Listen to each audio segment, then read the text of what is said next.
आदरणीय सज्जन वृंद, मातृ स्वरूपा, भगिनी स्वरूपा, सुता स्वरूपा देवियों, बाल गोपाल लोग बच्चों और मुख्य यजमान के रूप में विराजमान आदरणीय श्रीमान रमेश कुमार उर्फ पिंकी जी एवं उनकी धर्म पत्नी श्रीमती कुसुम रानी, बड़ी ही श्रद्धा और भाव से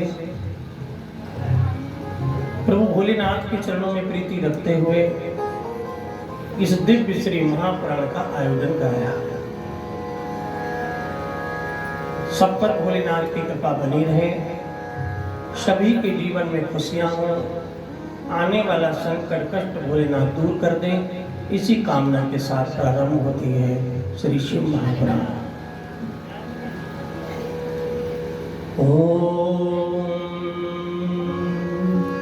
श्री शिवाय नमस्तुभ्यं, श्री शिवाय नमस्तुभ्यं, श्री शिवाय नमस्तुभ्यं। बोलो भोलेनाथ भगवान की। ये श्री शिव महापुराण जिसमें भगवान भोलेनाथ के परम मंगलमय चरित्रों का वर्णन है, उनकी भक्तों पर अनुग्रह कृपा का वर्णन है। बिना भोलेनाथ की भक्ति और कृपा के किसी भी देवी देवता की पूजन का पूरा फल प्राप्त नहीं होता, ऐसा संत विद्वान पुराण वेद तक कहते हैं। शिवद्रोही मम भगत कहावा, सो नर सपन हो ही न भावा। राम जी कहते रात दिन मेरा नाम जपे, लेकिन शिव जी का अगर द्रोही बन जाए, उनकी पूजा ना करे, तो सपने में भी मैं उस पर कृपा नहीं करता हूँ। साक्षात तो बहुत बड़ी बात है। और शिव जी की पूजा कर ले, भले वो मेरी ना करे, तो भी मैं भोलेनाथ की कृपा में अपनी कृपा को शामिल कर देता हूँ। ऐसी भोलेनाथ की महिमा है। भोले की पूजा हो गई तो मानो मां शक्ति की भी पूजा हो गई, भगवती की भी पूजा हो गई, कृष्ण की पूजा हो गई, राम की पूजा हो गई, हनुमान की पूजा हो गई। और भोले की पूजा नहीं हुई। दक्ष से गलती हुई थी, उसने सब देवताओं की पूजा की, लेकिन भोलेनाथ की पूजा नहीं की, इसलिए दक्ष का सिर काटा गया, पूजा का फल उसे नहीं मिला। यदि भी पूजा करने वाले को आनंद मिलना चाहिए, सब देवताओं की कृपा, लेकिन जब देवों के देव महादेव रूठ जाते हैं, फिर सहारा कोई नहीं बनता, कोई बचाने वाला नहीं है। और देवों के देव महादेव प्रसन्न हो जाएं, तो उन्हें प्रसन्न देख करके कोई नाराज होने वाला देवता है ही नहीं। देवता भी सोचते चलो भोलेनाथ प्रसन्न है तो हम पहले ही प्रसन्न हैं।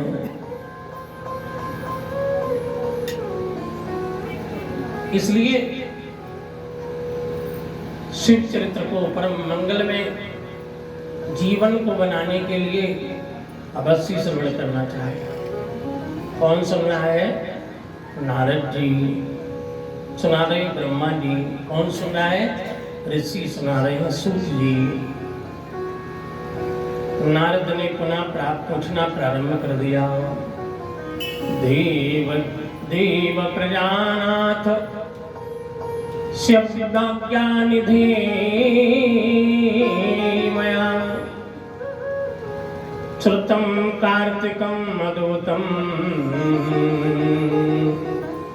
चरितम् अमृततापि अधुना श्रोतुम् इच्छामि गणेशं चरित्रमुत्तमम् राजन्याचरितं नित्यं दिव्यं सर्वमंगलम। नारद जी ने हाथ जोड़कर ब्रह्मदेव से कहा कि आपने मुझे कार्तिकेय जी का मंगलमय चरित्र सुनाया, कैसे कार्तिक जी का अवतार हुआ। अब मैं श्रोतुमिच्छामि गणेशम, मैं श्री गणेश जी का उत्तम चरित्र सुनना चाहता हूँ, आप कृपा करके सुनाइए। ब्रह्मोवाच, ब्रह्मा जी बोले, हे नारद सुनो। कल्प भेदात गणेशस्य जनि प्रोक्ता विशेषता। हर कल्प कल्प में गणेश भगवान की कथाएं अलग अलग हैं, क्योंकि कोई एक गणेश नहीं हुए हैं। आपने रामायण जब पढ़ना शुरू करोगे तो उसमें लिखा है शंकर जी विवाह के लिए गए मंडप के नीचे, मुनि अनुशासन गणपति पूज्य शंभु भवान। यानी आचार्य जी की आज्ञा पाकर के मंडप के नीचे शंकर जी, पार्वती ने अभी विवाह नहीं हुआ था, विवाह से पहले गणपति का पूजन किया। तो आपको शंका हो जाएगी कि पार्वती ने अपने बेटे का पूजन शादी से पहले कैसे कर लिया। मुनि अनुशासन गणपति पूजो शंभु भवान, स्पष्ट है रामायण में। शंकर जी जब विवाह करने के लिए दूल्हा बन के मंडप के नीचे बैठे तो दूल्हा दुल्हन ने गणेश जी का पूजन गणपति का किया है। तो ये गणपति क्या है, एक पद है। गणपति एक पद है, जैसे भारत में एक पद है, इसका नाम है राष्ट्रपति।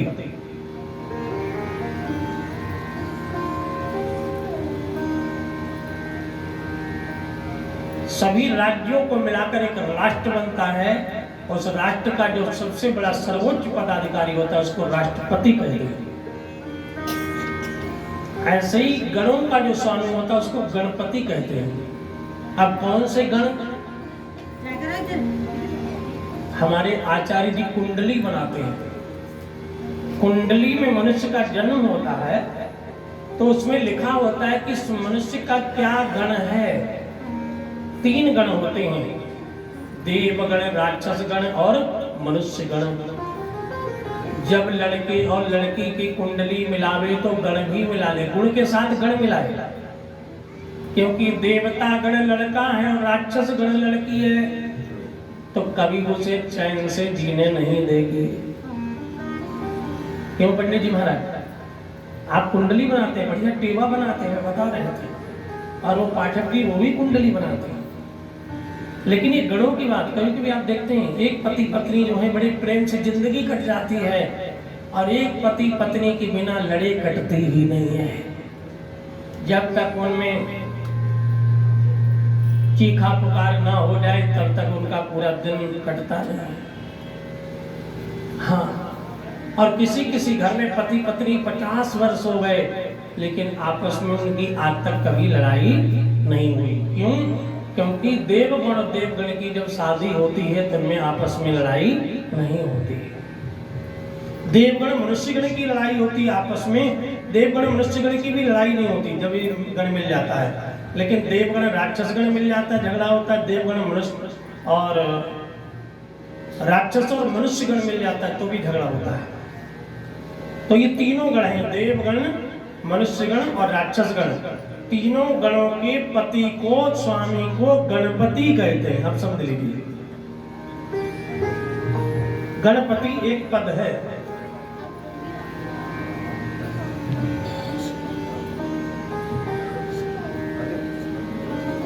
तो ब्रह्मा जी कहते हैं कल्प भेदात गणेशस्य जनि प्रोक्ता विशेष प्राण।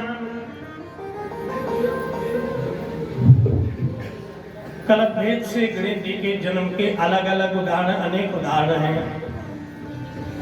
एक बार शनि देव ने नजर डाली तो गणेश जी का सिर काला हो गया, तो शिव जी को उसे काटना पड़ा, हाथी का सिर लगाना पड़ा। इसलिए कभी भगवान की कथाओं में संदेह नहीं करना चाहिए, क्योंकि राम जी भी एक नहीं हुए, राम अनेक हुए हैं। एक प्रताप भानु राम हुए हैं, एक जय और विजय राम हुए हैं, और एक नारद जी ने जिनको श्राप दिया वो भी जय विजय को मारने के लिए राम हुए हैं। जय विजय जो राक्षस बने थे, और प्रताप भानु राक्षस बने, उनको मारने के लिए राम हुए हैं। और नारद जी ने जिनको श्राप दिया था वो भी रावण कुंभकर्ण बने, उन्हें मारने को राम हुए हैं। कहाँ जलंधर रावण भयो, एक बार जलंधर रावण हुआ, उसे मारने के लिए राम बने। राम अनेक हो गए, रावण भी एक नहीं अनेक हो गए। इसलिए हमें संदेह नहीं करना चाहिए। कौन सा रावण? अनेक रावण हुए, अनेक राम हुए। प्रताप भानु को मारने वाले राम अलग थे, जो रावण कुंभकर्ण बने थे। जय विजय जो रावण कुंभकर्ण बने, उनको मारने वाले राम अलग थे। त्रेता विविध मनुज तनु धरहि, जब जब त्रेता युग आता है भगवान श्री राम का अवतार होता है।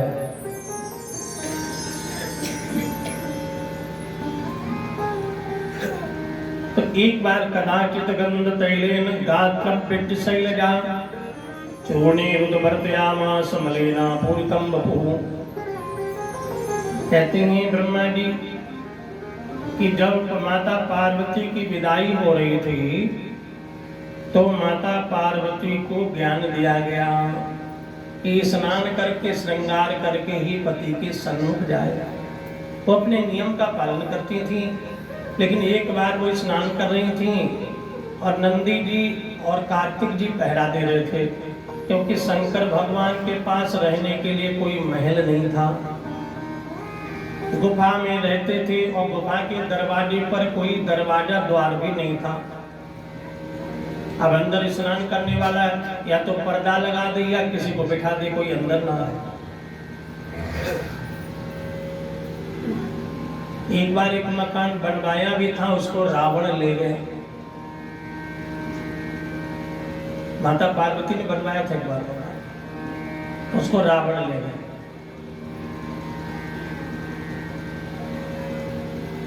और पार्वती भोले से बोली।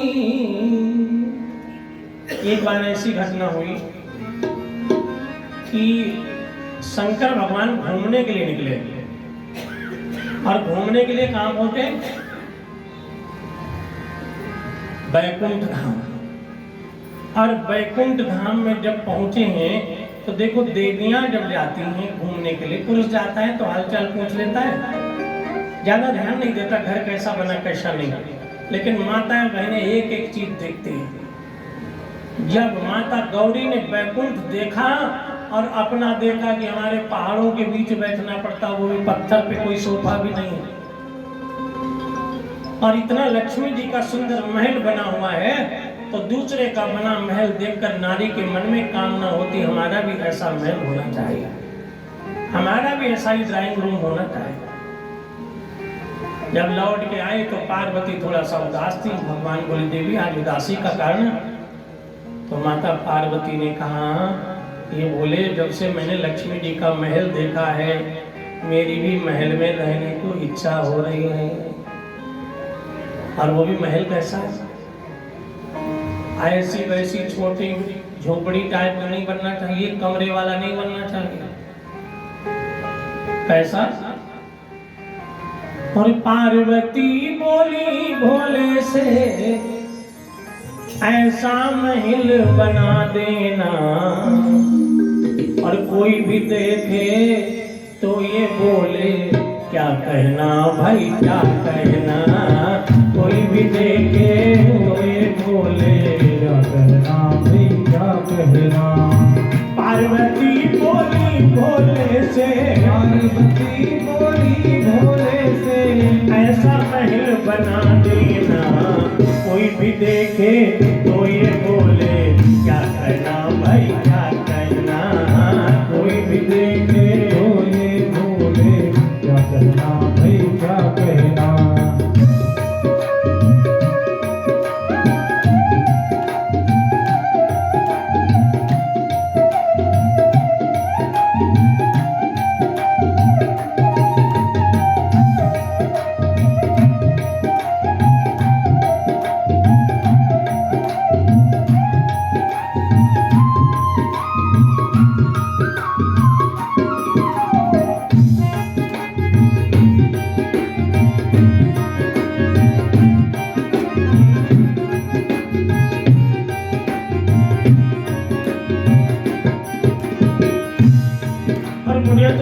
दिन से मैं प्यार की आई, भाग हमारे रूठ गए, भाग हमारे छूट गए, हाँ भाग हमारे छूट गए।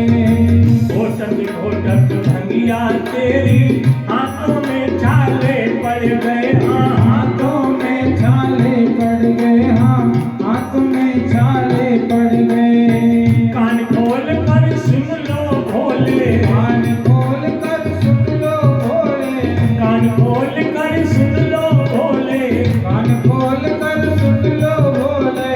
अब पर्वत पे ना रहना, कोई भी देखे तो ये बोले क्या कहना भाई क्या कहना, कोई भी देखे तो ये बोले क्या कहना भाई क्या कहना। पार्वती बोली भोले से, पार्वती बोली भोले से, ऐसा महल बना देना, कोई भी देखे तो ये बोले क्या कहना भाई क्या कहना, कोई भी देखे तो ये बोले क्या कहना भाई क्या कहना।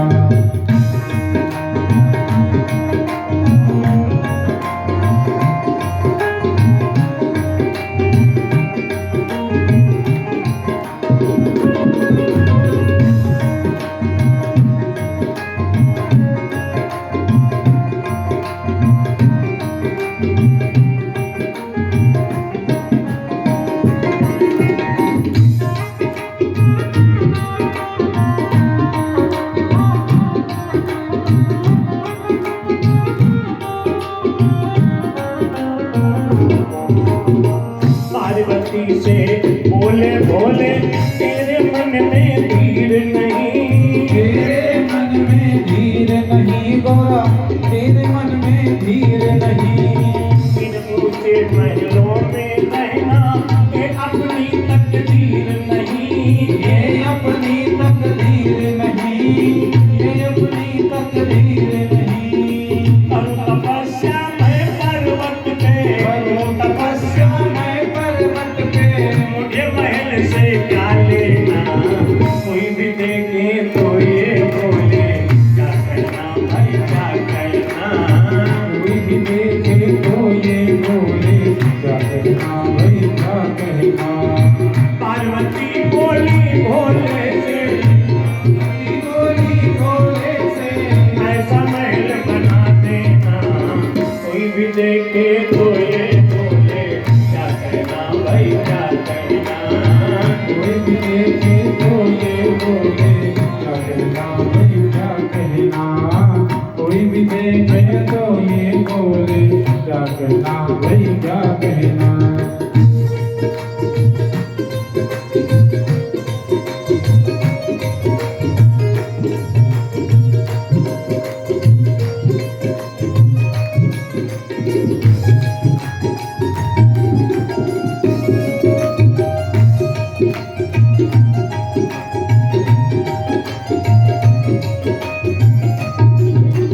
बाबा ने कहा भजन करना है, क्या साथ आया क्या साथ जाएगा, मैं लटारी नहीं लगाएगा, लेकिन मैं तो रुस गई, रूठ गई। मनाने के लिए बाबा खुश हो गए, बोले अच्छा खुश हो जाओ बना दूंगा, बताओ कैसा महल बनाऊं। अच्छा एकदम मैं खुश होके बोली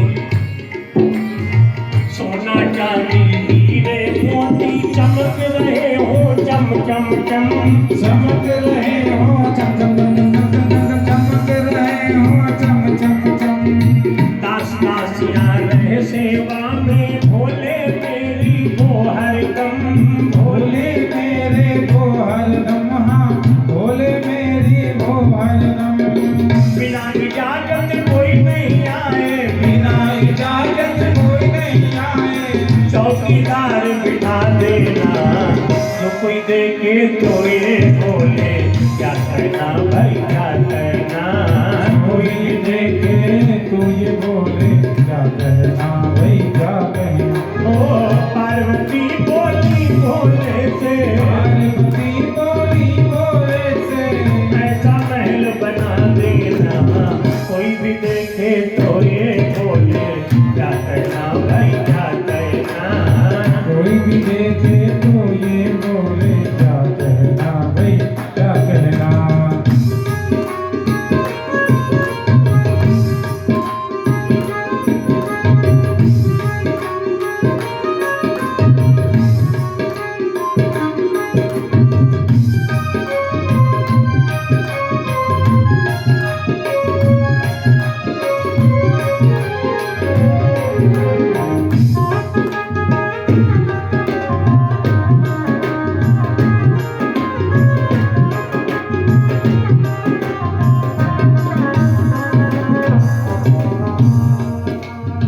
पार्वती की जिद के आगे भोले बाबा हार गए, भोले बाबा हार गए, हाँ भोले बाबा हार गए। सुंदर महल बनाने खातिर विश्वकर्मा तैयार भये, विश्वकर्मा तैयार भये, हाँ विश्वकर्मा तैयार भये। सुंदर महल बन गया। अब गृह प्रवेश के कार्ड बंटने शुरू हो गए। तो पार्वती ने सोचा कि गौरी का मंदिर भी वैकुंठ से कम नहीं है महल, तो लक्ष्मी जी को भी निमंत्रण दे दो। पार्वती लक्ष्मी से बोली, पार्वती लक्ष्मी से बोली गृह प्रवेश में आ जाना, कोई भी देखे तो ये बोले क्या कहना भाई क्या कहना। कोई भी देखे तो ये बोले क्या कहना भाई क्या कहना। पार्वती बोली बोले से, पार्वती बोली बोले से ऐसा महल बना देना, कोई भी देखे तो ये बोले क्या कहना भाई क्या कहना। कोई भी देखे तो ये बोले क्या कहना भाई क्या कहना।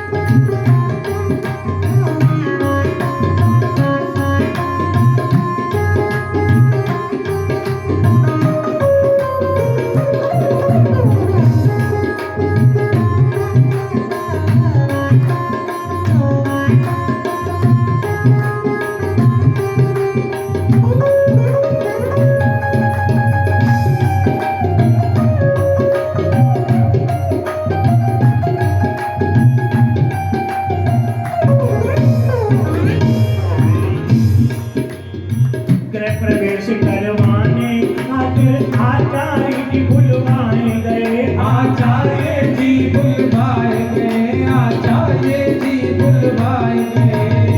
विश्वकर्मा बड़े ही ज्ञानी गृह प्रवेश करवाई रहे, गृह प्रवेश करवाए रहे, हाँ गृह प्रवेश करवाए रहे।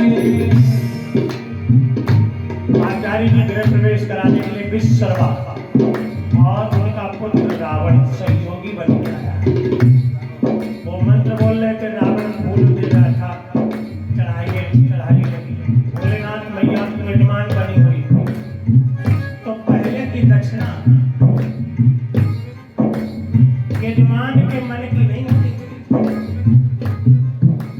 यानी पंडित जी की जो इच्छा है उतनी दक्षिणा मिलती। आजकल दक्षिणा पंडित जी कितना कहें, यजमान उतना ही देगा जिसका उसका मन है। दक्षिणा का समय आया, संकल्प करो दक्षिणा का। भगवान भोलेनाथ बोले संकल्प मैं क्या करूं, आपको जितना चाहिए बोल दो। नहीं आपकी जो श्रद्धा हो। बोले नहीं, अगर मैंने दिया और आपको कम रह गया तो पूजा का फल नहीं लगेगा, इसलिए आपकी आत्मा जितनी प्रसन्न हो उतना दिला। रावण बड़ा चालाक था। रावण ने कान में कहा तो भोले है, मौका है। विश्वकर्मा ने कहा क्या?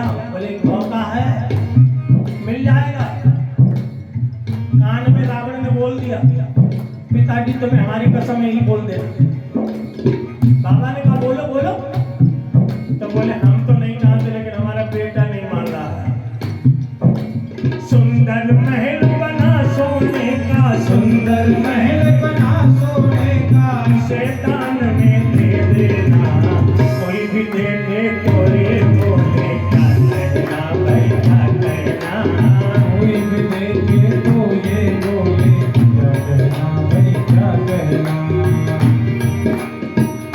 पार्वती बोली भोले से, पार्वती बोली भोले से, ऐसा महल बना देना कोई भी बोले, कोई भी देखे तो ये बोले क्या कहना भाई क्या कहना, कोई भी देखे तो ये बोले क्या कहना भाई क्या कहना। अग्रसर हो गया, हो गया।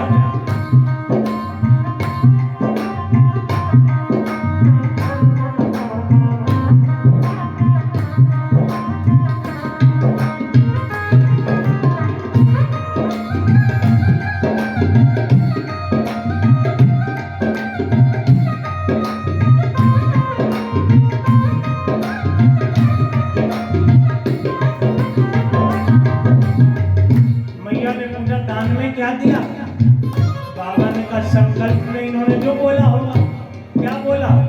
बोले बस यही महल मांग लिया।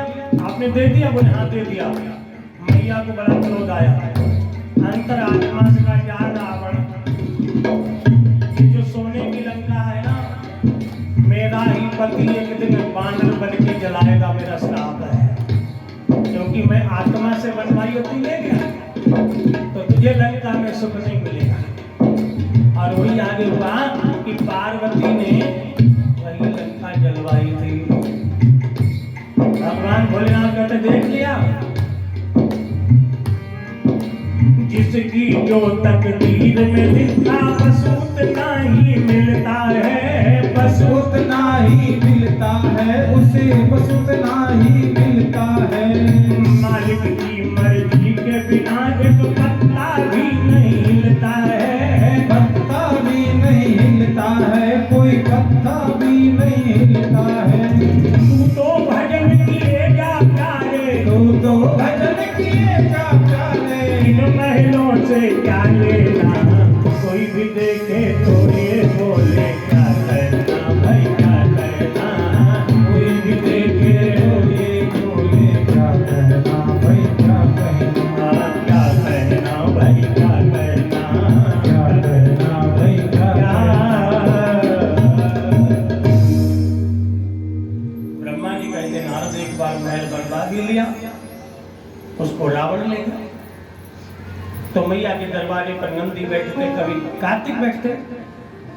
अच्छा, और तीसरा तो आदमी नहीं आ सकता, लेकिन पत्नी के पास जाने को तीसरा पति को कौन रोक सकता है? कोई नहीं। भोलेनाथ आते, नंदी कहते मैया नहा रही, बोले नहाने दो हमें जाना है। मैया लज्जित हो जाती, वचन टूट जाता, मैंने श्रृंगार नहीं कर पाया, बिना श्रृंगार के भोलेनाथ के सामने कैसे जाऊं। तब एक दिन उन्होंने कार्तिक को डांट दिया, अंदर क्यों आने देते हो? कार्तिक बोले सबको रोकूंगा लेकिन पिताजी को नहीं रोक सकता। तभी माता ने गुस्से में शपथ लगा दी तो कार्तिक रोने लगे, मैं आपका सगा बेटा नहीं हूं तो मुझे मारा। पार्वती को दिन बड़ा दुख हुआ कि मेरा बेटा नहीं है, इसलिए भगवान शिव तो गए कथा सुनने के लिए। तो माता ने उसी दुख में नहाने के लिए आज भोले बाबा आ रहे होंगे, आज मैं नहा के श्रृंगार करके बैठूं, आज उनके घर आने का दिन है, इसलिए उन्होंने कदाचित गंध तेलेन, बेसन में हल्दी, सुगंधित तेल, इत्र, केसर आदि डाल करके 8 चीजें डालकर उबटन बनाया। उबटन बना के अपने शरीर को सुंदर बनाने के लिए उसे तन पे लगाया, लेकिन बहुत बना हुआ था, जो बच गया और जो उतारा दोनों मिला लिए, मिलाकर एक बढ़िया सा सुंदर सा गुड्डा स्वरूप बनाया, बहुत प्यारा प्यारा पीले रंग का, क्योंकि पीला हल्दी पड़ा हुआ था, बेसन था। हाथ पैर सब कुछ बना दिया। उसके बाद उन्हें याद आया कि मुझे तो वरदान मिला हुआ है, अगर मैं संकल्प लेकर बोल दूं तो ये बेटा मेरा हो जाएगा। तभी उन्होंने संकल्प लिया, श्री शिवाय नमस्तुभ्यं बोलते हुए शिव जी का ध्यान करके, भोलेनाथ आपने वचन दिया था मैं जिसको हाथ लगाऊं मेरा बेटा होगा, अब यही मेरे शरीर से छुआ हुआ जो मैल है, जो उबटन है, उस पीले वस्त्र से पुत्र उत्पन्न हो जाए। इतना कहते ही वो जो लेटा हुआ बुढ़ा था एकदम 5 वर्ष का बालक बन करके सामने खड़ा हो गया। तो विनायक भगवान 5 वर्ष का बालक सामने खड़ा हुआ है, छोटा नहीं लेकिन 5 वर्षीय। परंतु माता ने 5 वर्ष के बालक को भी वैसा ही समझा जैसा छोटा होता है। सुंदर पालना डाल दिया। नंदी से कहा कि जाओ सब देवों में सूचना दे दो, मेरे लाला को बधाई देने के लिए आए। सारे देव बधाई देने के लिए कैलाश की तरफ दौड़ पड़े। मैया गौरी आपको बधाई हो, लाला के जन्म की बधाई हो।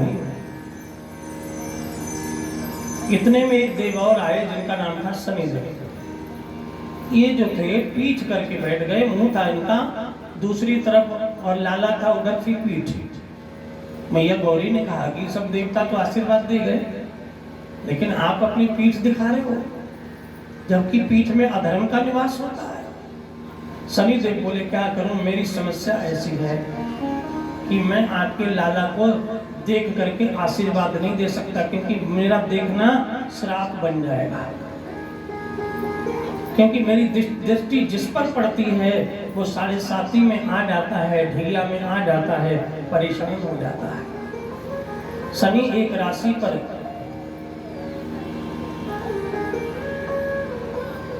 ढाई वर्ष रहते हैं और एक राशि पर शनि की जो 7.5 होती है वो 7.5 वर्ष रहती है। क्योंकि शनि जिस स्थान पर होते हैं उससे एक कदम नीचे भी देखते हैं और एक कदम आगे देखते हैं। कोई ग्रह ऐसा नहीं है, बाकी जो ग्रह हैं जहाँ हैं वहाँ से आगे पीछे का अपने सप्तम भाव दसम भाव पर नजर डालते हैं, लेकिन नजर के साथ साथ ही तीनों को कवर करते हैं, जहाँ है उसको आगे वाली पर और पीछे वाली पर। इस समय शनि की 7.5 कुंभ राशि, मकर राशि और मीन राशि पर चल रही है। इस समय मकर राशि, कुंभ राशि और मीन राशि।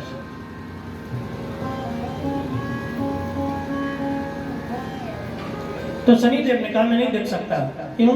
बोले मेरी पत्नी का मुझे श्राप लगा हुआ है। पत्नी के कारण भी बहुत लोग परेशान हो चुके हैं। ब्रह्मा जी एक कल्प में पत्नी के कारण परेशान हुए थे। ब्रह्मा जी की पत्नी ने ब्रह्मा जी को श्राप दे दिया था एक कल्प में कि जाओ तुम्हारा मंदिर भारतवर्ष में एक जगह के अलावा दूसरी जगह कहीं नहीं बनेगा। एक कल्प में ऐसी कथा थी। ब्रह्मा जी ने शिव जी से कहा कि भोलेनाथ बड़ी आपकी पूजा करता हूँ, मेरा कहीं मंदिर बन जाए। तो ब्रह्मा जी ने कहा ठीक हो। शिव जी ने कहा ठीक है, ये फूल ले जाओ, जहाँ गिरा दो कि भाई तुम्हारा मंदिर बनेगा, उसके बाद फिर मंदिर बनते चले जाएंगे, बनते चले जाएंगे। तो ब्रह्मा जी ने फूल गिराया था, पुष्कर में गिरा था। मंदिर उनका जब बना तो पुष्कर में ही बना। जैसे जब जब संसार की रचना हुई तो बाबा विश्वनाथ काशी में ही रहे, काशी के वासी। अब जब मंदिर बन के तैयार हो गया विश्वकर्मा ने, तो पूजा की तैयारी में खुद ब्रह्मा जी ने पूजन की जिम्मेदारी संभाली। तो देवगुरु बृहस्पति ने कहा कि पूजा जो है जब शादी हो जाती है तो नियम है कि धर्म पत्नी की के बिना पूजा अधूरी रहती है, इसलिए ग्रंथ बंधन करके पूजा करनी चाहिए, वरना जो पूजा का फल है वो अधूरा रहता है, पति को पूरा नहीं मिलता।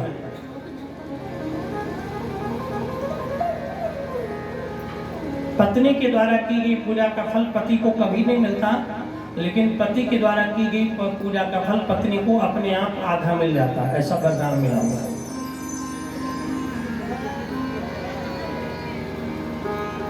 और पति के पुण्य आधे मिल जाते हैं पत्नी को, लेकिन पति का पाप जो है वो पत्नी को नहीं मिलता। लेकिन पत्नी को वरदान है कि पति का आधा पाप, पत्नी का आधा पाप पति को मिल जाता है, लेकिन पुण्य नहीं मिलता पति को। बड़ी समस्या है।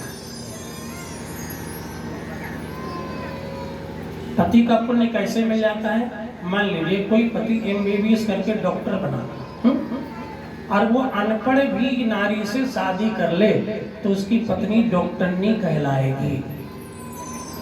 मास्टर की पत्नी कौन कहलाएगी? मास्टरनी कहलाएगी, वो चाहे अनपढ़ ही क्यों ना हो। और मास्टर पत्नी है और पति कितना पढ़ा लिखा हो, नौकरी नहीं लगी है, तो वो मास्टर नहीं कहलाएगा।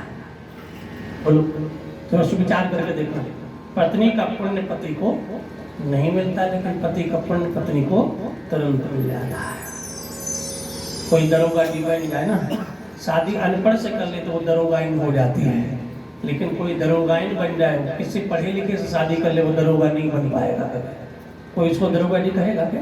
नहीं कहेगा। समझने की बात है। तो ब्रह्मा जी से कहा कि पत्नी को बुलाइए। ब्रह्मा जी ने सूचना दी, ब्रह्मलोक में एक नौकर गया। ब्रह्मा जी ने कहा ठीक है, उनको बुलाना था तो मुझे नौकरों से क्यों बुलाया, खुद आते हंस की सवारी पे। ब्रह्मा जी ने दोबारा संदेश भेजा तो कहा कि चलो तैयार होती हूँ, लेकिन तैयार होने में थोड़ा वक्त लगता है। इधर मुहूर्त निकला जा रहा था तो बृहस्पति देव ने कहा भाई ब्रह्मदेव क्षमा करना, बिना पत्नी के पूजा भी नहीं कराऊंगा मैं, और ये मुहूर्त निकल गया तो 12 वर्ष बाद आएगा। ब्रह्मा जी बोले 12 वर्ष तो बहुत होते हैं, करें क्या? बोले पत्नी होनी चाहिए, हमें नहीं पता। तो ब्रह्मा जी ने कहा अच्छा दूसरा विवाह? बोले हाँ दूसरा करो चाहे तीसरा, गांठ जोड़ के बैठना चाहिए। ब्रह्मा जी ने गायत्री नामक कन्या से मानसिक गंधर्व विवाह किया, केवल यज्ञ के लिए, और कहा कि बस हमारा इतना ही साथ दे दो, उसके बाद आप अपने में मगन रहना, आपको सारा पुण्य वेदों का सार मिल जाएगा, वेदों की माता बन जाओगे। तो गायत्री देवी ने स्वीकार किया। गांठ जोड़ करके वो इधर तो पूजन करा रहे थे, उधर नारद जी को समझा कि थोड़ा आनंद लेना चाहिए। नारद जी सीधे लड्डू लेकर के ब्रह्मलोक में पहुंच गए। माता जी लड्डू खाइए, आप लोग गाना गाते हैं आज मेरे यार की शादी है, और नारद जी गाना गा रहे हैं आज मेरे बाप की शादी है। ब्रह्मानी ने कहा क्या हुआ? आज मेरे बाप की शादी है ना, पिताजी हैं नारद जी के ब्रह्मा। लो लड्डू खाओ, मुंह मीठा करो। अब किसी पत्नी को उसके पति की शादी के लड्डू खिलाओ तो कितनी खा लेगी बताओ? कोई पत्नी खाएगी क्या? आग लगे लड्डू में।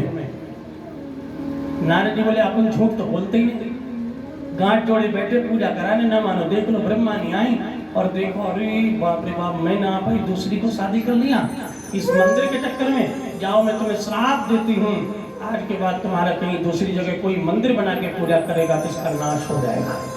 इसलिए ब्रह्मा जी का कहीं दूसरी जगह मंदिर नहीं बनता है। कोई मंदिर बताओ ब्रह्मा जी का? कोई ऑल इंडिया में नहीं है। ऐसे ही पत्नी क्रोधित हो गई, शनिदेव की शाप दे दिया। शनिदेव की शादी हुई थी कंकाली नामक पत्नी से। पत्नी से यानी विवाह होने के बाद शनिदेव ने पत्नी की तरफ देखा नहीं, क्योंकि विवाह से पहले वो कन्हैया जी की भक्ति में रहते थे, खूब भजन गाते और विचार करते कन्हैया जी गोपियों से मिलते थे तो गोपियों की जगह वो देवलोक की अप्सराओं से मिलते थे, लेकिन पत्नी से मिलने का समय नहीं था। फिर खूब भजन गाते, खूब आनंद करते, खूब कीर्तन करते। शनिदेव भी सांवले थे, काले नहीं थे। काले तो श्राप के कारण हुए, सांवले में काले में अंतर होता है। सांवले कौन है? बाकी बिहारी। सांवले कौन है? मन जाहि राजे मिले ही सोबर सहेज सुंदर सांवरो। सांवरे राघव जी भी, सांवरे कन्हैया भी। सांवरी सूरत पे मोहन दिल दीवाना हो। सांवरे बिहारी जी। पत्नी ने देखा मेरा पति भजन करता है लेकिन मुझे बिल्कुल दिखता भी नहीं है। 2 महीने हुए, 3 महीने हुए, पत्नी ने चेतावनी दी, स्वामी मैं आपकी पत्नी हूँ, मैं नहीं मना करती, भजन करो, कुछ करो, लेकिन अगर आपने विवाह किया है तो पत्नी का ध्यान रखना पड़ेगा। या तो वैरागी बनो, शादी मत करो, तो धर्म निभाना पड़ेगा। शनिदेव जो थे थोड़े उदंड प्रवृत्ति के थे, बोले अगर नहीं ध्यान दूंगा तो क्या कर लेगी। कई बार धमकी देते हैं ना, तो जो बेचारी भोली भाली होती है वो धमकी से डर जाती है ना, और जो सामर्थ्य वाली होती है ना वो तारे दिखा देती है किसी किसी पति को। हाँ, कई लोगों की नौकरी तक खतरे में पड़ गई पत्नी अगर से अपनी जगह पर। इसलिए नारी के 4 रूप हैं, जन्म कारण वही जननी, भोग कारण भारिया, जन्म कारण वही जननी, भोग कारण भारिया, धर्म कारण धर्म पत्नी, क्रोध कारण कालिका। नारी का चौथा रूप है क्रोध में काली का। काली माता का चित्र देखा है? किसने किसने देखा बताओ, कैसा चित्र है जरा वर्णन करके बताना। काली माँ की जीभ निकली हुई है और नीचे कौन है? नीचे कौन है? भोले बाबा। और भोले बाबा की हालत कैसी है पता है? सीने का पैर रखा हुआ है। समझ लो ऐसी हालत होती है अगर पत्नी काली बन जाती है तो पति की। सीने पे पैर है शिव जी के, देखना कभी फोटो। हाँ, इसलिए एक भगवान ना रूठे और एक पति में ना रूठे, समझो घर में स्वर्ग है। बस दो ना रूठे, समझ लो। पत्नी को आया क्रोध, उसने हाथ में गंगा डाल लिया। इतने सुंदर हो, इतने सांवले सलोने हो, जाओ मैं तुम्हें श्राप देती हूँ, तुम इतने काले हो जाओ, इतने काले जितना उल्टा तवा होता है। पहले तवा चढ़ता था चूल्हे पर, अब तो गैस पे काला ही नहीं होता, अब तो नॉन स्टिक बर्तन आ गए, एक जैसे रहते हैं। चूल्हे पे आग लगते लगते तवा बिल्कुल काला हो जाता था पहले। अब तो भाई गैस चल रहा है, चूल्हा कम चल रहा है। तभी शनिदेव काले हो गए, बिल्कुल काले हो गए। शनिदेव ने कहा तूने मुझे काला कर दिया, मुझे कोई नहीं देखेगा, कोई बात नहीं, लेकिन मैं स्वर्गलोक की अप्सराओं को रोज देखूंगा, कौन रोक लेगा? हम काले हो गए तो क्या हुआ? एक फिल्म वाले ने गाना भी बना दिया था इसमें, हम काले हैं तो क्या हुआ दिल वाले।